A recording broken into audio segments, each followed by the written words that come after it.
Berlin warehouse. It became a magnet for the underground after the fall of the Berlin Wall. Now it's a department store in Berlin. It's still a huge place, great ties to Detroit. Many visited DJs are on their third compilation album, available now.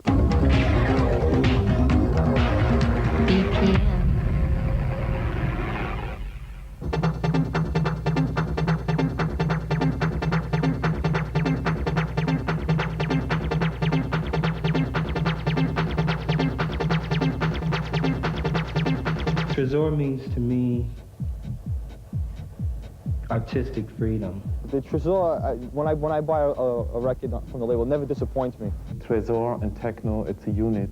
I first heard about Tresor when Dimitri Dimitri from the label told me that he was going to be opening up a club in what used to be a bank.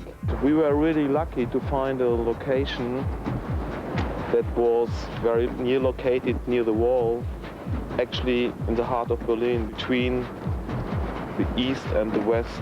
For the World War, it was like a big bank in the middle of Berlin. When we got the keys and we actually have rented just the location upstairs, and then we found this door, you know. I imagined it to be something like out of a James Bond film, you know, like this huge, like, silvery, shiny vault with, like, marble floors and these bars protecting the entrance to the vault, you know. It was like opening a pyramid, you know, and that was magic.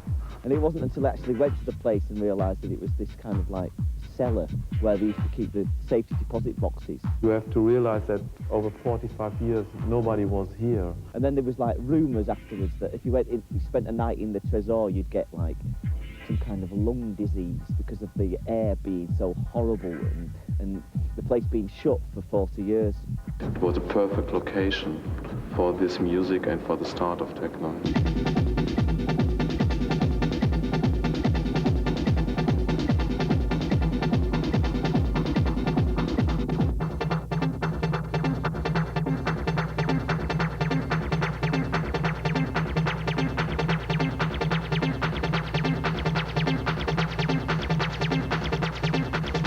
Techno scene wouldn't be able, in the way we know it, without the wall coming down. The first 6 months of Tresor is musical history, you know. I mean, everybody came, everybody from the DJs, we flew weekly people in mainly from Detroit.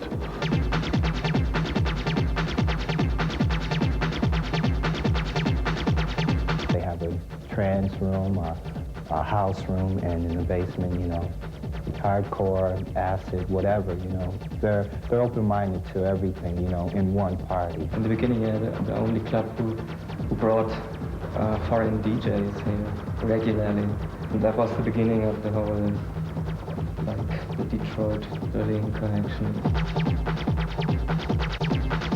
Anytime I play and the crowd is responsive, you know, it's just a great feeling, and you know, it makes you feel really good, and to be playing at a really responsive club, especially when you're trying to introduce some new music and stuff, you know, like, you know, stuff that I think is really cool, that I'm not sure how people are going to react to it, and then you see them react in a positive way. It makes you feel good.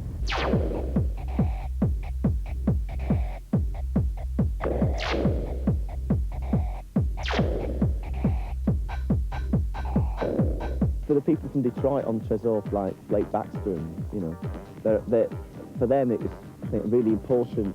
This is where their influences came from originally.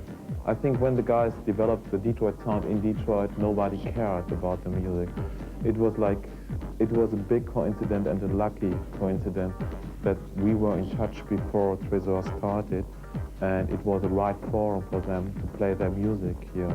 Germany's always been into a techno form, you know, and we basically were influenced by European music and house music.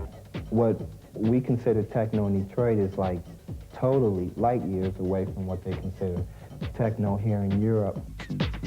For me, coming from Detroit, techno means totally something different. It's more a sound with emotion in it, you know.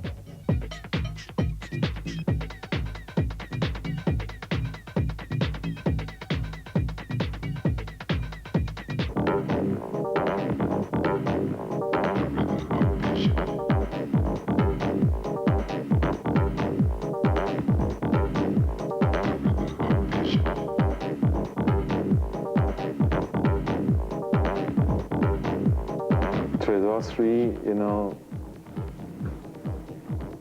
it shows actually where we are and where techno will go, you know.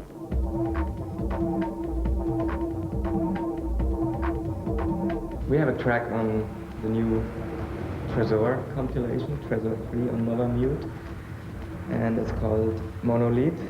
And it shows a little bit of slightly harder side of some electric.